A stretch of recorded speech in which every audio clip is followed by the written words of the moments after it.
Hi, this is Dr. Ruby, and welcome to the lecture for Chapter 17, Module 7, the Neuromuscular System. On this slide, please find the first of the objectives for Chapter 17. Again, use these to help you study for the quiz in this module. Here are more objectives.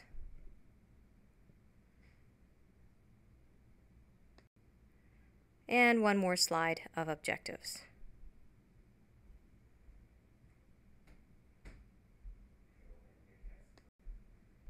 The nervous system is made up of nerve cells, known as neurons.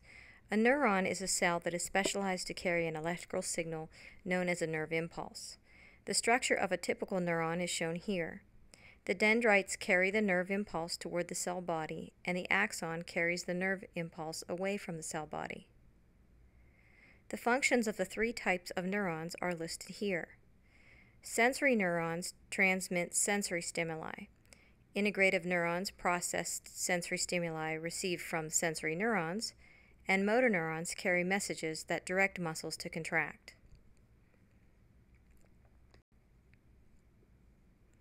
On a larger scale, the nervous system is structurally separated into the central nervous system and the peripheral nervous system. The central nervous system is located in the center of the body and consists of the brain and the spinal cord. The peripheral nervous system is located in the periphery of the body and consists of peripheral spinal and cranial nerves.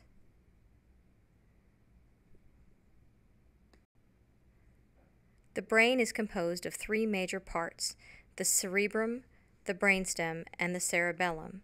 The cerebrum is the largest part of the brain.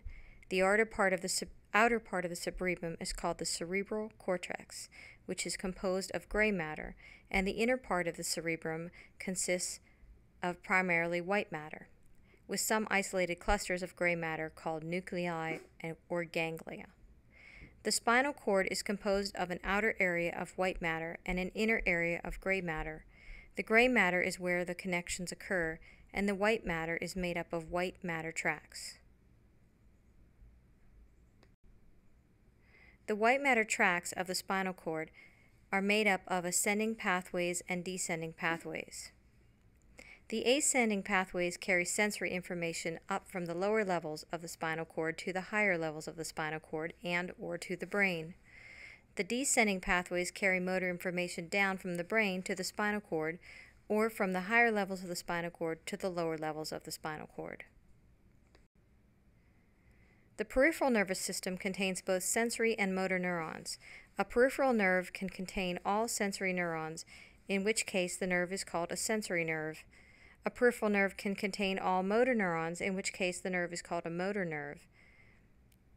There is also a mixed nerve. It is a peripheral nerve that contains a mixture of both sensory and motor neurons. The illustration on this page shows the functional flow of information within the nervous system. First, receptors attached to the sensory neurons of a peripheral nerve detect a stimulus. Then this information is relayed to the central nervous system via the sensory neurons of the peripheral nerve. Within the central nervous system, integrative neurons process the sensory stimuli.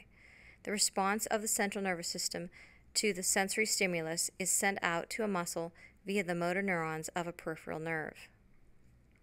The amount of processing that takes place in the central nervous system varies tremendously based on whether the movement is voluntary or a reflex. The nervous system can control two types of movement: voluntary movement and reflex movement. All voluntary movement originates in the cerebral cortex of the brain. After the sensory stimuli have been processed and integrated within the brain, the decision to initiate a joint action is transferred to the cerebral motor cortex of the brain.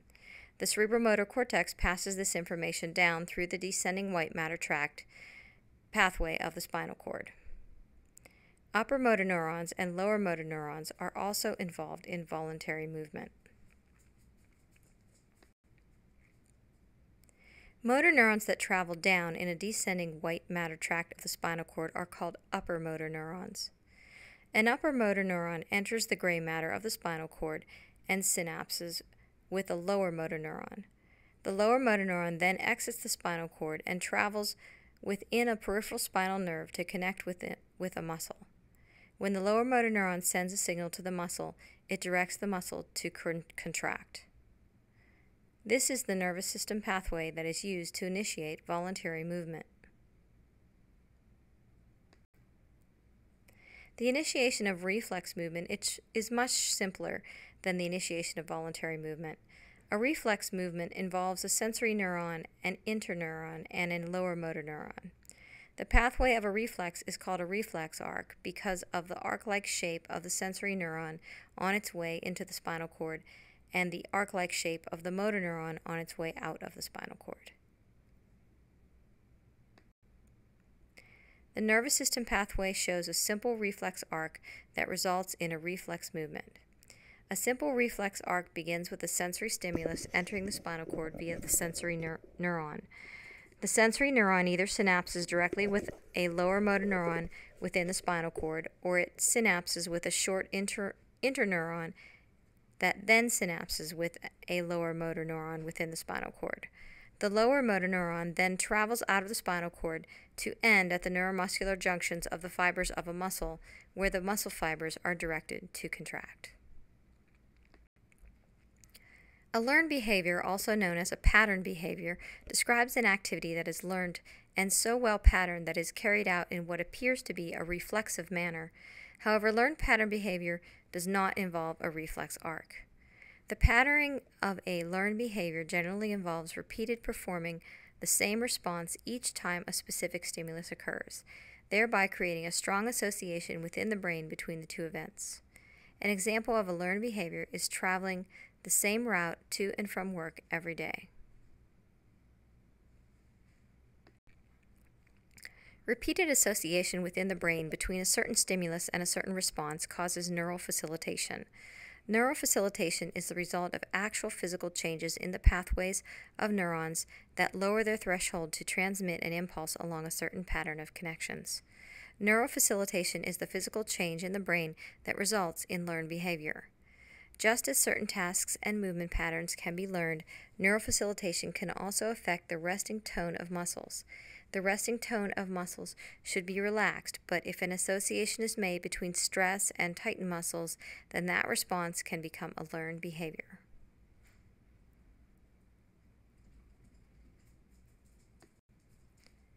Reciprocal inhibition is a neurological reflex that causes the antagonist muscle of a joint action to relax when the mover muscle of that joint action is directed to contract. This helps create joint actions that are strong and efficient. Whenever the nervous system decides to implement a joint action, it not only sends facilitatory impulses to the lower motor neurons that control the mover of that action, but also sends inhibitory impulses to the lower motor neurons that control the antagonist of that action. A facilitatory impulse directs a muscle to contract, and an inhibitory impulse directs a muscle to relax.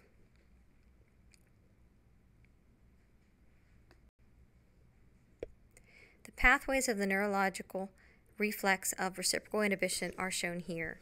When the lower motor neurons that control a mover muscle are facilitated to direct the mover muscle of a joint action to contract, the lower motor neurons that control the antagonist muscle of that joint are inhibited from sending an impulse to contract to the antagonist muscle. The result is that the antagonist muscle is inhibited from contracting, so it relaxes. This relaxation causes the antagonist muscle to lengthen and stretch, allowing the mover to create its joint action without opposition.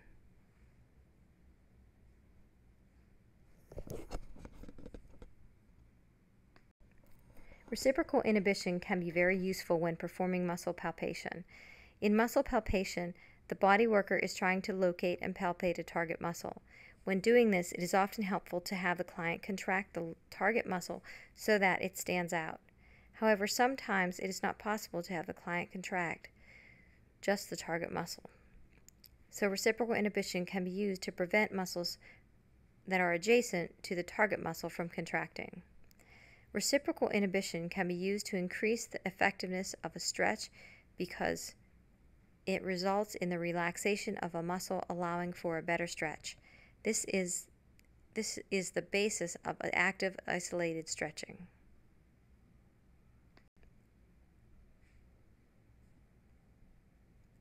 Here are the objectives for section 17.2.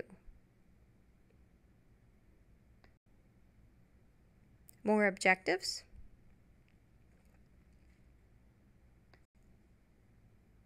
And one more list of objectives.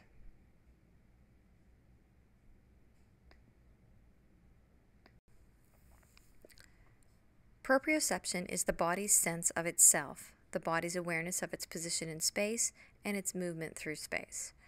Proprioception is detected using a proprioceptor, a receptor cell that is sensitive to a stimulus. When the proprioceptor is triggered by a stimulus, it sends an impulse through the sensory neuron to which it is attached, and the sensory neuron carries the impulse into the central nervous system. Most proprioceptors are sensitive to mechanical pressure stimulus.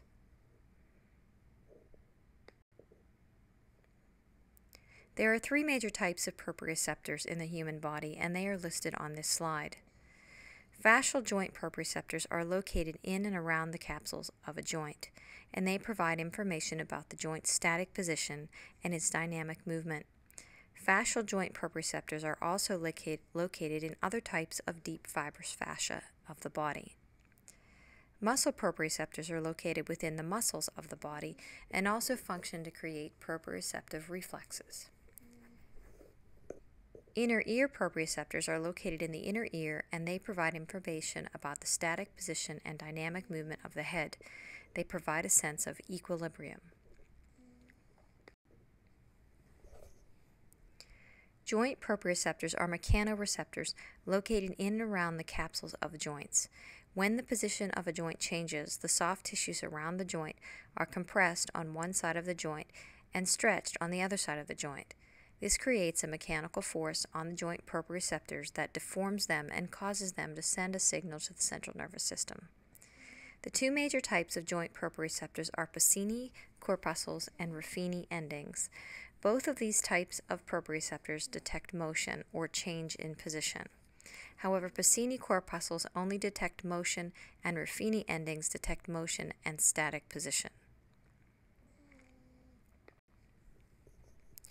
There are two major types of muscle proprioceptors, muscle spindles and Golgi tendon organs. Both muscle spindles and Golgi tendon organs provide important protective reflexes for muscles, but they work in opposite ways. Muscle spindles detect a muscle that is stretching too far and order the muscle to contract so that it does not tear. Golgi tendon organs detect a muscle that is contracting too hard and order the muscle to relax so that it does not tear its tendon. A muscle spindle is a type of muscle proprioceptor that is located within a muscle and is sensitive to a muscle stretch. The muscle spindle fibers are known as interfusal fibers. These fibers are able to contract and shorten. In contrast, regular muscle fibers are known as extrafusal fibers. The interfusal fibers are sensitive to the amount and rate of stretching of the muscle within which they are located. When the muscle is stretched sufficiently, the muscle spindle is also stretched, and it creates an impulse that is sent to the central nervous system. Because a stretched muscle can be overly stretched and torn, the impulse from the muscle spindle causes the spinal cord to initiate a reflex contraction of the muscle. This reflex is intended to protect the muscle from overstretching and is called the muscle spindle reflex. When the tendon of a muscle is tapped with a reflex hammer, the tendon elongates and creates a pulling force on the muscle belly. This in turn stretches the muscle spindles located within the muscle belly and triggers the muscle spindle reflex. The muscle spindle reflex sends a nerve impulse to the spinal cord via a sensory neuron. The nerve pulse synapses with the lower motor neurons that send a nerve impulse to the muscle and its synergist muscle, instructing them to contract. Because of the muscle spindle reflex, stretches must be done slowly and in a fairly gentle manner. They cannot be forced. Heavy-handed and/or fast stretches will, by definition, result in tightening of the muscles involved. Although muscle spindle stretch reflexes are protective in nature, they also increase the strength of a muscle contraction immediately after it has been quickly stretched. Athletes often use this to their advantage by incorporating a backswing to their throws, kicks, or swings. Plyometric training also uses this concept and involves exercises that rapidly stretch a muscle and then immediately follow the stretch with a contraction of the same muscle. The sensitivity of a muscle spindle is set by the gamma motor system. The gamma motor system has upper motor neurons and lower motor neurons. A gamma lower motor neuron travels from the spinal cord and synapses with the interfusal fibers of the muscle spindle. The gamma lower motor neuron can contract the muscle spindle, making it tauter and therefore more sensitive to a muscle stretch. The more sensitive a muscle spindle is, the more likely it is to trigger a stretch reflex when it is stretched. The alpha motor system directs actual muscle contraction by directing the extrafusal fibers of the muscle to contract. The gamma motor system directs muscle spindle contraction by directing the intrafusal fibers of the muscle spindle to contract. Body workers are primarily concerned with helping clients relax their tight muscles, and tight muscles are a problem when the resting tone of the muscle is too tight. The resting tone of muscles is set by the gamma motor system because when the gamma motor system tightens the muscle spindles within the muscle spindles more readily trigger the stretch reflex, which causes the alpha lower motor neurons to direct the muscle fibers of the muscle to tighten. Therefore, the gamma motor system can create muscle facilitation or muscle inhibition. If the tone of the muscle spindle is set high, the muscle is said to be facilitated. If the tone of the muscle spindle is set low, the muscle is said to be inhibited. There are certain patterns of muscle resting tone dysfunction within the body. Most muscles in the body can be divided into one of two groups, those that tend toward becoming facilitated or tight, and those that tend toward becoming inhibited or weak. The symmetry of the facilitation-inhibition pattern predisposes the human body to two well-known postural distortion patterns, the upper cross syndrome and the lower cross syndrome. These patterns are shown on this slide. There are two general types of muscle tightness: trigger points, which are local areas of hypertonicity, and global tightening of the entire muscle. Trigger points are created locally and require specific local work to remedy. A muscle that is globally tight is not really a local problem. The true cause of a globally tight muscle is that the gamma motor system has set the sensitivity of the muscle spindles too high. This means that even though a globally tight muscle can be addressed locally, the root of the cause lies within the central nervous system. A Golgi tendon organ is a type of muscle proprioceptor that is located within a tendon. Golgi tendon organs are located near the musculotendinous junction and are attached in series to a number of muscle fibers. Therefore, Golgi tendon organs are sensitive to pulling forces that are placed on the tendon. This means that the Golgi tendon organs sense the contraction of the muscle belly. Because a large pulling force on a tendon could tear the tendon, the Golgi tendon organ reflex causes the muscle to relax. When the muscle relaxes, it no longer exerts a pulling force that could tear the tendon. This illustration shows the neural pathways of the Golgi tendon organ reflex. When a Golgi tendon organ is stimulated by the stretching of the muscle to which the Golgi tendon organ's tendon is attached, the Golgi tendon organ causes the muscle to relax so that the force placed on the tendon is reduced. The Golgi tendon organ reflex is initiated when the Golgi tendon organ sends a signal to a sensory neuron, which synapses with and stimulates an interneuron. The interneuron then inhibits the alpha lower motor neurons that control the muscle fibers.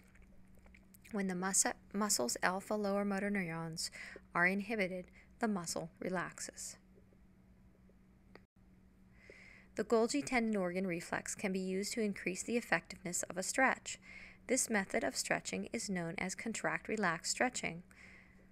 Contract-relax stretching is often called CR stretching, and it is performed by first having the client actively isometrically contract the target muscle against the resistance provided by the trainer. After the isometric contraction, the client should be instructed to relax the target muscle.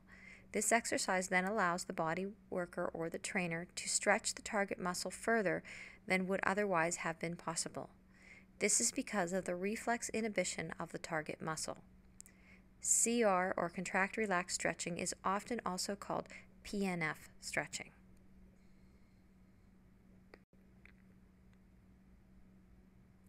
This slide summarizes the information for the reflexes associated with two main types of muscle proprioceptors.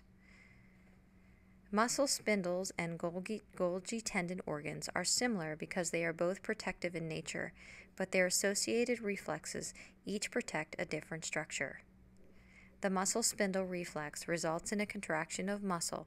It protects muscle. The Golgi tendon organ reflex results in a relaxation of muscle. It protects tendon. This slide lists the objectives for section 17.3. Here are more objectives. Again, please use the objectives to guide your studying for this module's quiz.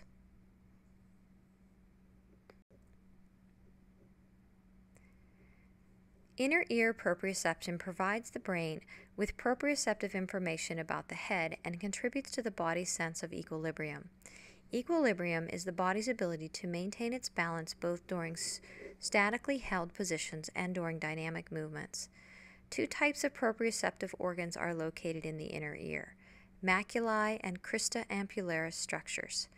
There are two maculae located in each ear, and they provide the brain with the static position of the head. There are three crista ampullaris structures located in each ear, and they provide the brain with information regarding the movement of the head. This illustration shows the structure of the inner ear. The two maculae are located within the vestibule of the inner ear, and the three crista ampullaris structures are located within the semicircular canals of the inner ear, one structure in each canal. A macula is composed of gelatinous substance that has crystals called otoliths embedded within it. Hair cells are also located within the gelatinous substance, and the hair cells are attached to sensory neurons. The illustration on the left side shows what the macula look like when the head is held up straight. The illustration on the right shows what the macula looks like when the head is bent forward. When the head is bent forward, the gelatinous material sags because of the weight of the otoliths being pulled by gravity. This causes the hair cells to bend, triggering nerve impulses that travel to the brain, alerting the brain of the head's altered position. A crista ampullaris is located in each of the three semicircular canals of the inner ear. One semicircular canal exists in each of the three cardinal planes: sagittal, frontal, and transverse. A crista ampullaris is composed of hair cells and is located within the ampulla of the semicircular canal. Semicircular canals also contain fluid. When a person moves his or her head within the cardinal plane, the fluid in the canal that is oriented within that cardinal plane is set in motion, causing the hair cells of the crista ampullaris to bend, as seen in Figure C, when the ballerina spins in a transverse plane. This motion triggers the neurons attached to the hair cells to send this information to the brain, alerting the brain to the movement of the head. Proper proprioceptive information from the eyes and the inner ears is crucially important for the body's sense of proprioception for the head. This proprioception information is best interpreted when the head is level, so the body has a righting reflex to keep the head level. Whenever the head is not level, the righting reflex directs the muscles of the body to alter the position of the joints until the head is level again. This can eventually lead to postural changes if compensations are needed on an ongoing basis.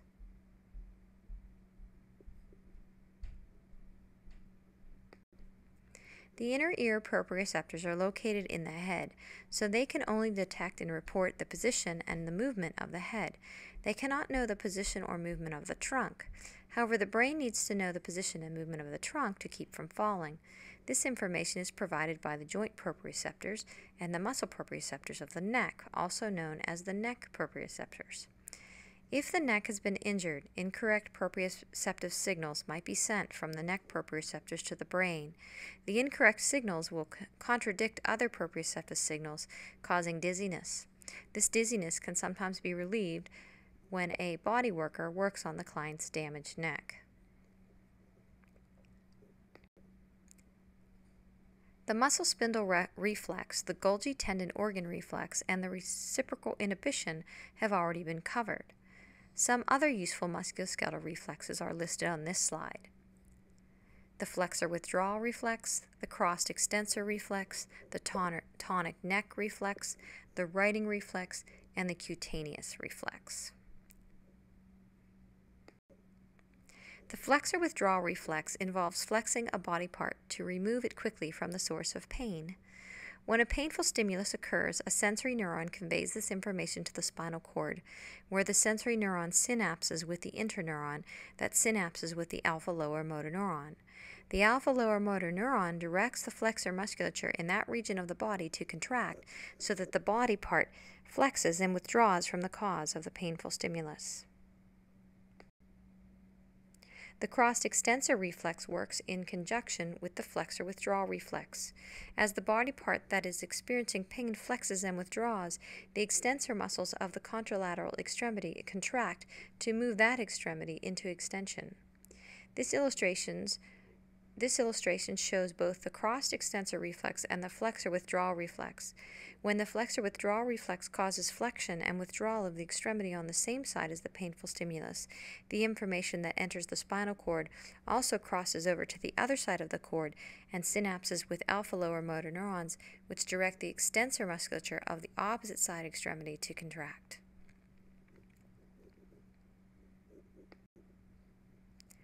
The tonic neck reflex orders contraction of the muscles of the arms based on a change in the position of the neck. The purpose of this reflex is to orient the body in the same direction that the head is facing. In this illustration, when the head rotates to the right, the extensors of the right upper extremity are ordered by the tonic neck reflex to contract, and via reciprocal inhibition, the flexors of the right upper extremity are inhibited and relaxed. The writing reflex is meant to keep the body upright in a balanced position. If the inner ear senses that the body's posture is such that it might result in a fall, then that information is sent to the brain, which then sends signals down through the spinal cord to many levels, ordering muscle contractions to keep the body upright. In this illustration, when the person attempts a back dive into a swimming pool, the head is no longer vertical. As a result, the writing reflex orders flexor musculature of the trunk and upper extremities to contract in an attempt to right the orientation of the head, bringing it back to a vertical orientation. This reflex must be overridden to complete a successful back dive. The cutaneous reflex causes relaxation in musculature after receiving either a massage or after heat has been applied. Stimulation from touch travels to the spinal cord via sensory neurons. Within the spinal cord, these sensory neurons synapse with inhibitory interneurons that inhibit alpha lower motor neurons from carrying nerve impulses. When alpha lower motor neurons are inhibited, the musculature controlled by them relaxes. From an evolutionary standpoint, pain was often caused by physical trauma.